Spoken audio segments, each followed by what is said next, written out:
రాష్ట్రంలో మున్సిపల్ ఎన్నికలు రసవత్తరంగా సాగనున్నాయి.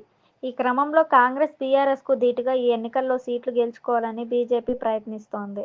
అందులో భాగంగా ఏపీ రాష్ట్ర ఉప ముఖ్యమంత్రి పవన్ కళ్యాణ్‌ను ఈసారి బీజేపీ ఎన్నికల ప్రచారంలో దింపనుంది.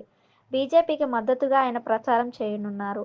అందులో భాగంగా ఈ నెల 7, 8 తేదీల్లో తెలంగాణలో బీజేపీకి మద్దతుగా పవన్ ప్రచారం చేస్తారని బీజేపీ నాయకులు స్పష్టం చేశారు.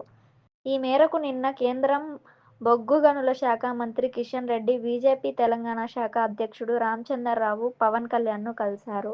హైదరాబాద్‌లోని ఆయన నివాసంలో మున్సిపల్ ఎన్నికలు సహా పలు కీలక అంశాలపై ముగ్గురు నేతలు సుదీర్ఘంగా చర్చించారు.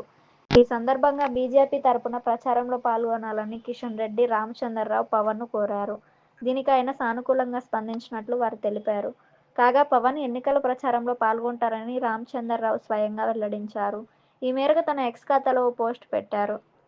ఆ పోస్టులో కేంద్ర మంత్రి కిషన్ రెడ్డితో కలిసి పవన్ కళ్యాణ్ గారిని కలవడం గౌరవంగా భావిస్తున్నా. తెలంగాణలో త్వరలో జరగబోయే మున్సిపల్ ఎన్నికలతో సహా ముఖ్యమైన అంశాలపై విస్తృతంగా, అర్థవంతమైన చర్చలు జరిపాము. పవన్ కళ్యాణ్ భారతీయ జనతా పార్టీకి పూర్తి మద్దతు ప్రకటించారు. మున్సిపల్ ఎన్నికల్లో బీజేపీ తరపున ప్రచారం చేయడానికి అంగీకరించారు అని తెలపడం గమనార్హం. కాగా ఆంధ్రప్రదేశ్లో బీజేపీ, జనసేన, టీడీపీ కలిసి కూటమిగా ప్రభుత్వాన్ని ఏర్పాటు చేసిన విషయం తెలిసిందే. తెలంగాణలో టీడీపీ, జనసేన పోటీలో చేయడం లేదు. బీజేపీ మాత్రమే ఎన్నికల్లో తలపడుతోంది. ఈ క్రమంలో తమ మిత్రపక్షం తరపున పవన్ కళ్యాణ్ ఎన్నికల ప్రచారం చేయనున్నారని తెలుస్తోంది. కాగా రాష్ట్రంలోని 7 కార్పొరేషన్లు, 116 మున్సిపాలిటీల పరిధిలో ఫిబ్రవరి 11న పోలింగ్ జరగనుంది.